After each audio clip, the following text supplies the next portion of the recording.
What up, Dokkanners? Big news coming out of VJump. With the Tokyo Game Show going on, I was expecting a lot of news to drop for some of my favorite games, but I was not expecting news from VJump. I totally forgot about it, and we have some big time news. Cooler. STR Cooler is set to receive an EZA, as is Physical Thouser, confirmed in VJump, courtesy of Ryokutia. That is a very reliable source that we use from time to time for VJump information. All of it is listed right here. So for Dokkan, when it comes to VJump, we get Dokkan and Legends news typically.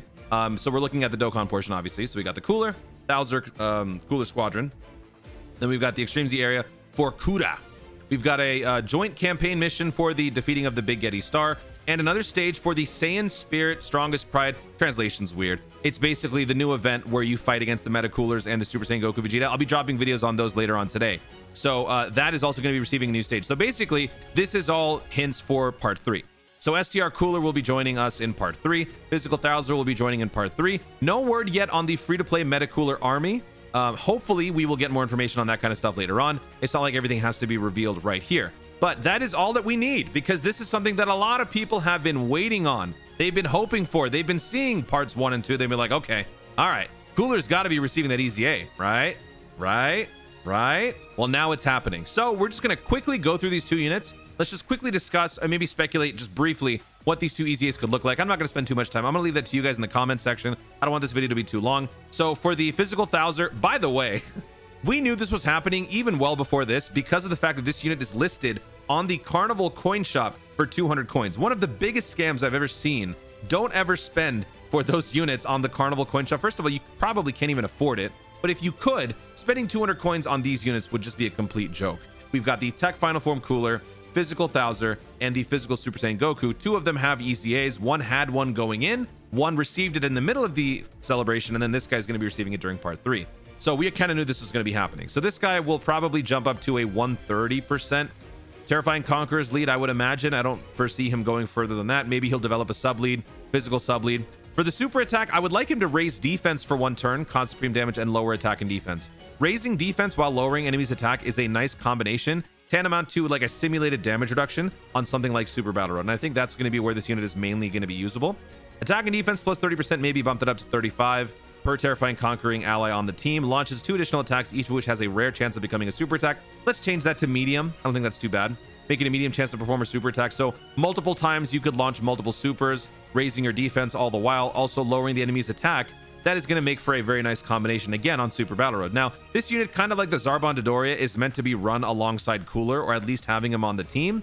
This one's a little bit less stringent on the restriction there, because you don't have to be on the same rotation. I believe Zarbon Dodoria requires that for certain effects. So at least here you don't have to be on the same rotation. But the thing is, like, you would never run this guy typically on a Cooler team, given now how many stacked wicked bloodline units there are. You're never going to run this guy on the team. So there needs to be a justification to do so. And I hope that they can make this unit good enough to warrant that fact. So yeah, this guy needs Cooler on the team in order to do all this. Maybe they change the ability here, make it a little bit more worthwhile. Maybe they change this to perhaps high chance. Who knows? So let me know in the comments what you guys think about this, what the potential EZA could look like. I really don't have much of a thought on this one, because I feel like he's going to be inconsequential no matter what, but I'm hoping that they make him good.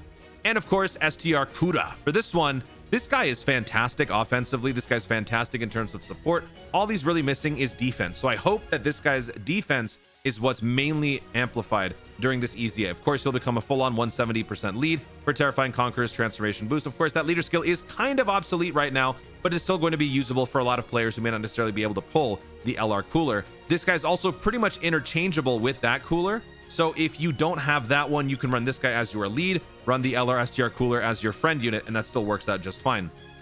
For the untransformed state, main thing that I love about this unit is that he has a key +2 attack and defense plus 50% support for Terrifying Conqueror. So this is not going to change. But when you're in a situation where you're facing 2 or more enemies, typically that would be something like Super Battle Road. And on Super Battle Road, this guy suffers because his defense is very much lacking. He needs some defense. So what I think they should be doing on the untransformed state is to perhaps give him a defense boost, either permanent or otherwise. Even a temporary one would be fine. Of course, they're going to amplify his base stats. I don't foresee them changing anything down here. I think honestly they're just going to change the base stats, make it 150% attack and defense, make the initial boost, a defense boost. It's not uncommon. We've seen Final Form Cooler receive that sort of a thing before, namely the Tech Final Form Cooler that we got recently for the EZA, and also the other free-to-play unit from the Baba Shop both have the defense boosting super attack. So giving this guy something similar would make all kinds of sense. Raising defense permanently, causing immense damage, and lowering attack and defense, allowing this unit to function in his untransformed state. I don't think that's a bad thing. The transformation condition, I don't think needs to change. Starting from turn 3, when facing Pure Saiyans or Hybrid Saiyans, is pretty good. I think if anything, they could probably reduce this down to 5 turns, but I really doubt they're going to change this at all, just because there's no reason to change the top half of the conditions. Why change the bottom half? But maybe they do. We'll see.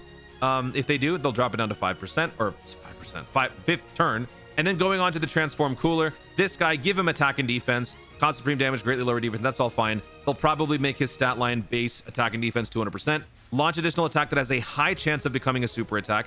And then what I would like for them to also do is to include the very typical ability that the Final Form Coolers get, which is the gaining of stats per attack launched.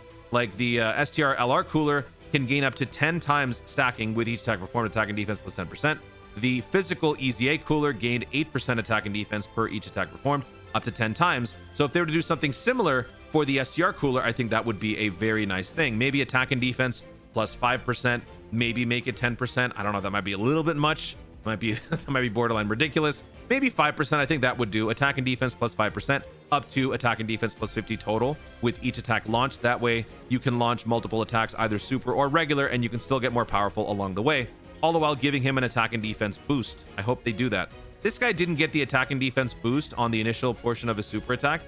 This guy's Dokkan Fest, so I think that that would be more than sensible. But there you have it. Those are my thoughts on the potential EZAs. I would love to hear from you guys in the comments. How would you build these two units? Guys, thank you so much for watching. If you enjoyed the video, be sure to leave a like down below. Let me know in the comments, do these EZAs make you want to summon on the LR physical Metacooler banner more or less? Because glass half full kind of thinking, you maybe don't need them because you've got this killer unit instead to run on your team. But then at the same time, if you were to think about it, if you bring that unit, you've got a double 200% team with all these wicked bloodline titans. That's a pretty nasty combination. So what do you guys think about these two EZAs? What are they going to look like? How does that affect your team build and your summon strategy moving forward? Let me know in the comments down below. Also, be sure to subscribe for more dope content in the future and click the notification bell so that you let YouTube know when to see more of my stuff. Do it.